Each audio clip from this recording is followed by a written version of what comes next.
Hello बच्चों, तो अपन gradually waived flow पढ़ रहे थे। हाइड्रोलिक्स इंजीनियरिंग का एक यूनिट है ग्रेजुअली वेव्ड फ्लो। उसके अंदर 4 वीडियो मैं पहले बना चुका हूँ, आपको पता होगा, आप देख लेना प्लेलिस्ट में। ग्रेजुअली वेव्ड फ्लो नाम से प्लेलिस्ट है। इसके बाद अपना जो आज का जो नेक्स्ट टॉपिक है वो है स्टीप स्लोप। माइल्ड स्लोप मैं आपको बता चुका हूँ लास्ट क्लास में। तो आज बच्चों अपन क्या करेंगे, स्टीप स्लोप करेंगे। देखो, स्टीप का मतलब मैंने आपको पहले ही बता दिया था। स्टीप का मतलब थोड़ा ज्यादा, है ना। माइल्ड का मतलब स्लोप कम रहेगी, स्टीप का मतलब जो स्लोप है वो क्या रहेगी, ज्यादा रहेगी, है ना। अगर मैं ऐसी स्लोप बनाऊं और इसमें बनाऊं, आप देख सकते हो, है ना, कि इसकी स्लोप क्या है, ज्यादा। तो ये बच्चों आपकी क्या है, स्टीप स्लोप है। अब देखो, जैसे स्टीप स्लोप की मैंने कंडीशन बताई थी, मैंने क्या बताया था आपको कि स्टीप स्लोप में हमेशा क्या रहेगा, जो क्रिटिकल डेप्थ लाइन रहेगी वो हमेशा नॉर्मल डेप्थ से क्या रहेगी, ज्यादा रहेगी, है ना। वाई सी है वो हमेशा क्या रहेगा, वाई नोट से ज्यादा रहेगा। इसका मतलब अगर यहाँ पे आपकी कोई क्या है, वाई सी वाली लाइन है, तो यहाँ पे कहीं आपकी क्या होगी, वाई नोट होगा। ये वाई नोट होगा और ये आपका क्या होगा, वाई सी होगा। तो इतना आपको समझ में आया। ये आपका वाई सी है और ये क्या है, वाई नोट है। तो सेम वैसे ही ये आपका बेड है। अगर अपन बात करें, वैसे सेम 3 रीजन लेने होंगे। अगर मैं यहाँ पे लेता हूँ तो ये आपका रीजन क्या है, 1 रीजन बोल दो, जोन बोल दो 1, ये आपका 2 और ये आपका 3। ठीक है। अगर मैं 1 की बात करूंगा तो 1 में क्या होगा, y is greater than Y C is greater than Y naught, है ना। क्योंकि y है वो वाई सी से बड़ा है और वाई सी है वो वाई नोट से बड़ा है। तो पहली कंडीशन क्या हो जाएगी ये। अगर मैं रीजन 2 लेता हूँ या जोन 2 लेता हूँ, तो जोन 2 में क्या रहेगा, सबसे बड़ा तो रहेगा आपके पास वाई सी, उसके बाद y और उसके बाद वाई नोट। ठीक है। और अगर रीजन 3 या जोन 3 की बात करूं तो सबसे बड़ा कौन रहेगा, बताओ। सबसे बड़ा तो वाई सी रहेगा, उसके बाद वाई नोट रहेगा और सबसे छोटा क्या रहेगा, क्या बच्चों, ऐसे ही 3 कंडीशन बना सकते हैं। सेम एज इट इज अपन ने माइल्ड स्लोप में बनाई थी, है ना। कंडीशन तो वैसी सेम होगी, लेकिन अब की बार सिनेरियो थोड़ा चेंज रहेगा। क्यों चेंज रहेगा, क्योंकि आपकी स्लोप क्या है, स्टीप है। ठीक है। तो ये आपकी 3 कंडीशन है। अब अगर मैं ग्राफ बना के बताऊं बच्चों कि कैसा डायग्राम बनेगा, इसमें थोड़ा सा एक बार इधर बता देता हूं।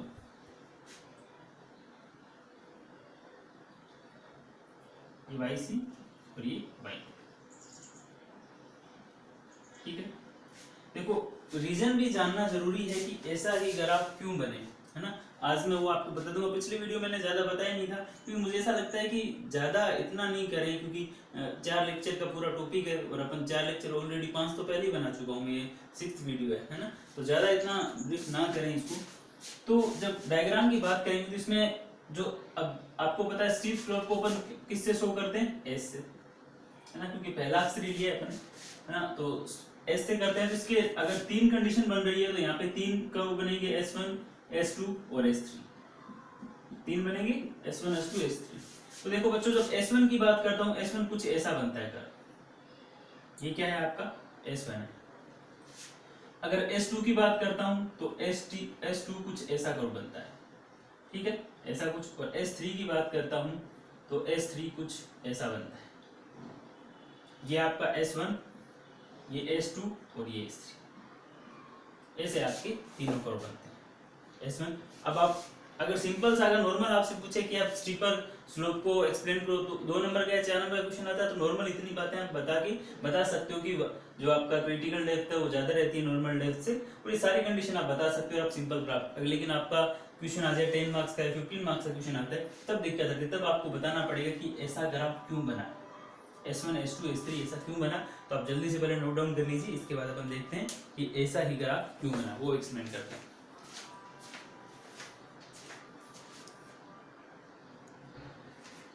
तो बच्चों, अभी अपन S1 कर्व देखते हैं कि S1 कर्व था जो ऐसे मैंने कुछ कर्व बनाया था, ऐसा कुछ, ये ऐसा ही क्यों बना, है ना। इसकी जो डेप्थ थी वो इंक्रीज क्यों हो रही है ना, ये आपको देखना पड़ेगा।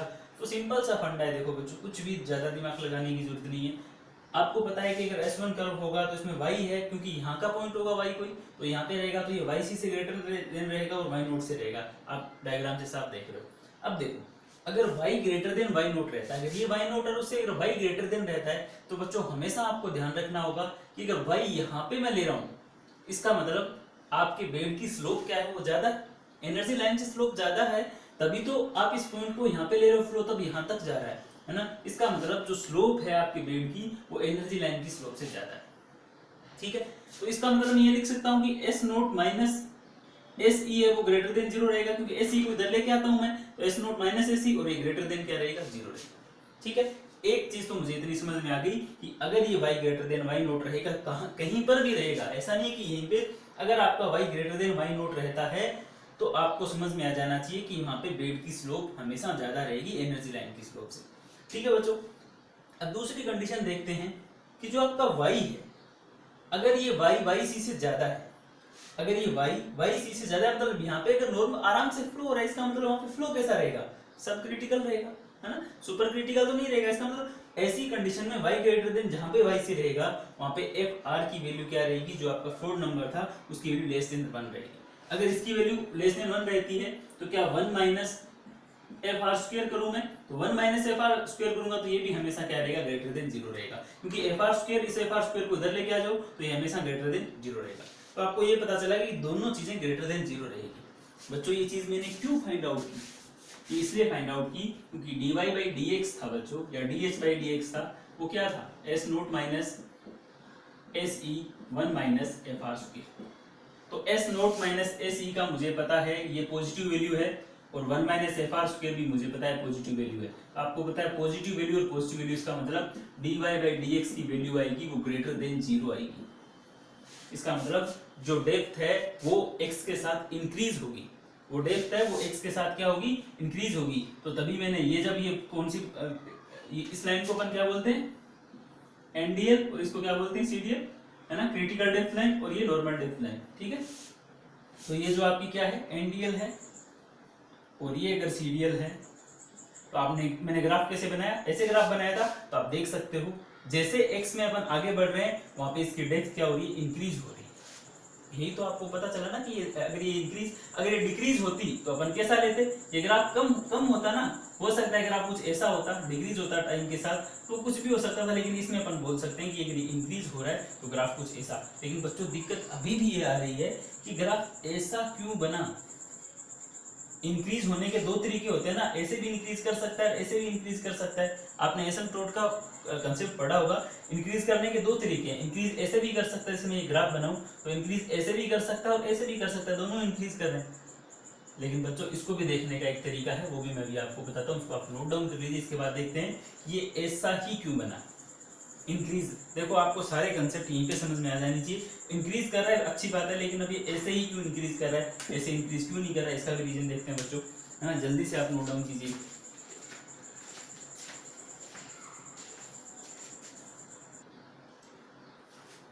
तो अपन देखते हैं कि इसका सिनेरियो है, ये जो इसका ये ऐसे ही क्यों है, ऐसे भी तो इंक्रीज हो सकता है। देखो जो सिंपल सा फंडा है, इसमें करके अपन बात कर रहे हैं। अगर आपको पता है कि अपन मैं पॉइंट ले रहा हूँ इस रीजन के अंदर, अगर इस रीजन के अंदर लेता हूं तो मुझे पता नहीं कि इसकी डेप्थ कितनी है, मैं तो y ले रहा हूं, ये माना मैंने कि इसकी y है वो टेंस टू इन्फिनिटी है, टेंस टू इन्फिनिटी हो नहीं सकती, लेकिन अगर हो सकता है कि इससे ऊपर है, तो मान लो अगर ये y इन्फिनिटी है, इसका मतलब वहां पे वेलोसिटी की वैल्यू कितनी हो जाएगी, अगर y इन्फिनिटी को टच करेगा तो वेलोसिटी वहां पे कितनी हो जाएगी, 0। और अगर आपको पता है वेलोसिटी 0 हो गई तो वहां पे जो फोर्ड नंबर है वो भी 0 हो गया, क्योंकि फोर्ड नंबर क्या था, v/gh। तो वहां पे वेलोसिटी अगर f यहाँ पे अगर v 0 हो गया तो आपको पता हो गया कि fr की वैल्यू 0 होगी। अगर fr की वैल्यू 0 होगी तो आप बोल सकते हो कि 1 minus F are square v की वैल्यू कितनी हो गई, 1, क्योंकि fr की वैल्यू कितनी है, fr की वैल्यू कितनी आ गई, 0। तो आपके पास 1 माइनस एफ आर स्क्वायर के इक्वल क्या लिख सकते हैं अपन, 1 लिख सकते हैं। लेकिन दूसरी बात, अब बोल रहे हो क्या y टेंस टू इन्फिनिटी है, v इक्वल्स टू 0 है, तो बच्चों आप ये भी तो बोल सकते हो कि जो आपके पास एस ई की वैल्यू है, एनर्जी लाइन की वैल्यू कितनी हो जाएगी, 0। कैसे हो जाएगी एनर्जी लाइन की 0, क्योंकि आपका जो फ्लो हो रहा है वो इसके ऊपर इंफिनिटी तक जा रहा है ना, तो वहां तो बेड स्लोप ही काम आएगा ना, इंफिनिटी का मतलब वो अपने आप हॉरिजॉन्टल हो जाएगा, सिंपल सी बात है। अगर फ्लो इंफिनिटी की तरफ जा रहा है, इसका मतलब वहां पे एस ई 0 हो जाता है, केवल आपके पास क्या बचता है, केवल एस नोट बचता है ना, क्योंकि अगर इन्फिनिटी को, इसको समझने की कोशिश करना बच्चों, रटना नहीं है ये। अगर फ्लो इस y को मैं इन्फिनिटी ले रहा हूं, उसका मतलब फ्लो हॉरिजॉन्टल होने की कोशिश कर रहा है। हॉरिजॉन्टल क्या होगा, जब ये बेड स्लोप है वो उस बेड स्लोप के बराबर ही हो जाए, तो उसी को अपन क्या बोलते हैं, हॉरिजॉन्टल बोलते हैं। तो आपका एस नोट माइनस एस ई की वैल्यू निकालूंगा तो एस ई तो जीरो हो जाएगा, आपके पास क्या आएगा, केवल एस नोट आएगा।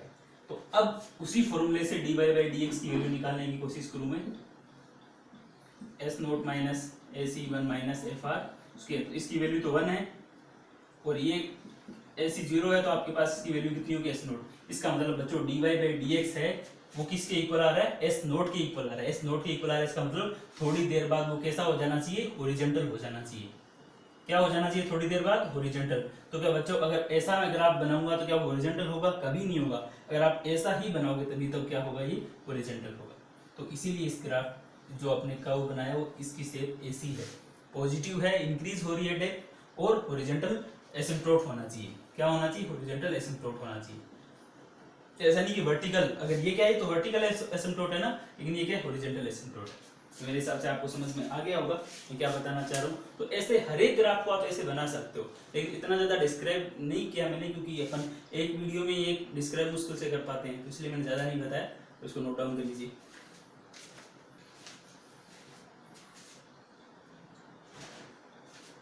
अब देखो ये S1 कर्व वो अपने को कहाँ पे देखने को मिलते हैं जनरली, वो भी आपको पता होना चाहिए बच्चों। ये जनरली अपने को मिलते हैं देखने को जब जहाँ पे मान लो फ्लो आपका चेंज हो रहा हो। चेंज कैसे होगा, देखो बच्चों, अगर कहीं पे हाइड्रोलिक जंप आ जाए, आपको पता है हाइड्रोलिक जंप होगा तो फ्लो सुपर क्रिटिकल से सब क्रिटिकल में हो जाए, क्योंकि उसकी वेलोसिटी क्या हो जाती है, रिड्यूस हो जाती है।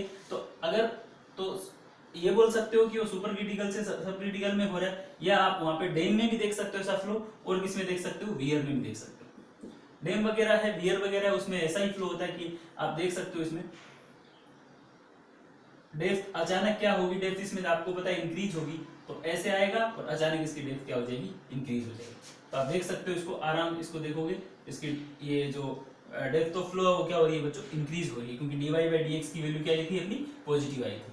तो अचानक अगर वीआर आ जाता है तो भी ऐसा अपने को देखने को मिल सकता है। अगर आपसे एग्जाम्पल पूछे तो आप बोल दो कि डैम में और वियर में ऐसे एग्जाम्पल आपको देखने को मिलते हैं। अब हम बात करते हैं बच्चों S2 की। S2 यही है, यहाँ पे S2 है नहीं, सॉरी। S2 के कंडीशन में क्या होगा, सबसे बड़ा क्या होगा, YC, उसके बाद Y और उसके बाद क्या होगा, Y नोट। ये कैसे, यही है बच्चों, मैंने ग्राफ बता दिया था आपको, ग्राफ कुछ ऐसा था। अगर इस केस में बात करेंगे तो ग्राफ कुछ ऐसा था, ऐसा था, है ना, थोड़ा सा ये इधर से आ रहा था ऐसा। तो ऐसा ग्राफ है, ये जनरली अपने को कहाँ देखने को मिलता है, जब आपका कोई भी फ्लो ऐसा हो रहा है कि वो माइल से किस में चेंज हो रहा है, स्टीपर में। माइल से स्टीप कर्व में अगर चेंज हो रहा है, माइल से स्टीप स्लोप में चेंज हो रहा है, तो वहां पे आपको ऐसा कर्व देखने को मिलेगा। एग्जांपल के तौर पे अपन बोल सकते हैं, यहाँ पे थी अगर माइल स्लोप, ये माइल स्लोप थी इधर, है ना, और आपके पास अचानक यहाँ पे स्टीप स्लोप हो गया, तो ये ऐसे फ्लो हो रहा था और उसके बाद फ्लो कुछ ऐसा हो जाएगा, है ना, फ्लो कुछ ऐसा हो जाएगा। तो ये आपको क्या है, जब पूछे कि आपको बताओ ये S2 का कहाँ बनता है, तो आप बोल सकते हो कि जब माइल से स्टीप में अगर आपका स्लोप हो रही है तो आपको कैसा कर्व मिलेगा, S2 कर्व मिलेगा। ठीक है, कंडीशन ये रहेगी, वैसे आप निकाल सकते हो। अगर बात करें अपन S3 की, S3 में क्या है, अब की बार सबसे बड़ा YC, उसके बाद Y नोट और सबसे छोटा क्या है, Y। तो इसमें आपको पता है कैसे कर्व बनेगा, बताया था मैंने कर्व कैसे बनेगा, कुछ ऐसे कर्व बनेगा, है ना। और ये कहाँ पे देखने को मिलता है, इसकी भी जब आप देखोगे, अब इसकी स्लोप क्या है, नेगेटिव है, तो जब अपन dy बाई डी एक्स निकालेंगे तो हो सकता है कोई ना कोई ऊपर एक पॉजिटिव या नीचे नेगेटिव आएगा, तभी एक माइनस का साइन रहेगा, आप निकाल के देख लेना। और अगर इस तीसरे की बात करते हैं अपन S3 की, तो इसमें भी स्लोप क्या है, पॉजिटिव, तो दोनों की वैल्यू इसमें भी पॉजिटिव आएगी, ऊपर वाले जो डिनोमिनेटर और नोमिनेटर जो भी दोनों टर्म है वो दोनों क्या आएंगे, पॉजिटिव आएंगे, तभी पॉजिटिव स्लोप होगा। और इसका अपन बात करें, ये इसका एग्जांपल कहाँ देखने को मिलता है S3 का, है ना, ये कहाँ देखने को मिलता है, अगर पहले तो क्या होगा, अगर स्लोप ज्यादा जैसे स्टीपर हो और उसके बाद कम स्टीप, स्टीपर से स्टीप में हो, समझने की कोशिश करना। स्टीपर से स्टीप मतलब पहले जो आपका स्लोप है वो ज्यादा स्टीपर है, उसके बाद अगर वो स्टीप में चेंज हो रहा है, कम उससे कम थोड़ी सी डेप्थ ये अपना स्लोप चेंज हो रहा है, तो उसको अपन क्या बोलेंगे, S3 कर्व बोलेंगे। सिंपल से आपको बना के बताता हूँ। पहले आपके पास ऐसा कर्व था, फिर ये देखो इसकी स्लोप ज्यादा, तो ये क्या है, स्टीपर है इसकी बजाय, है कि नहीं। तो आप देख सकते हो फ्लो, अगर यहाँ पे ऐसा फ्लो आ रहा है, तो अगर मैं बात करूंगा तो अचानक आप देख सकते हो ऐसे यहाँ से फ्लूइड आया, तो इसकी डेप्थ है वो यहाँ से जो डेप्थ थी वो अचानक डेप्थ क्या होगी, इंक्रीज होगी। ये डेप्थ देख सकते हो आप, डेप्थ क्या हो रही है, इंक्रीज हो रही है। तो ये स्टीपर से जब स्टीप में जाता है तब आपको कैसा कर्व मिलता है, S3 कर्व मिलता है। तो मुझे लग रहा है कि आपको माइल्ड स्लोप और स्टीप स्लोप समझ में आ गए होंगे।